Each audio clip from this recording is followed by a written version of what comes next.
lang, walang dumadating eh. Paisa-isa ba yung dadating na bus?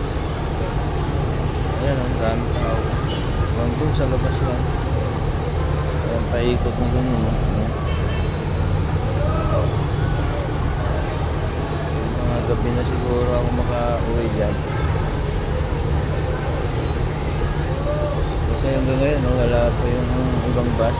Isa lang itong bus na nandito. Ayan. Nandito lang ako sa gitna.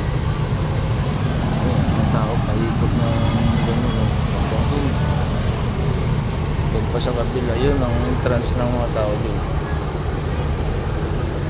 Paikot. Hanggang sa umikot na rin ang puno. Dami. Lalo na bukas sigurado ito. Napakaraming tao. Kasi uwian ng mga galing ng probinsya. Kaya umuwi na ako eh. Buti nakasakay ako kagad dun sa Kamiling kanina.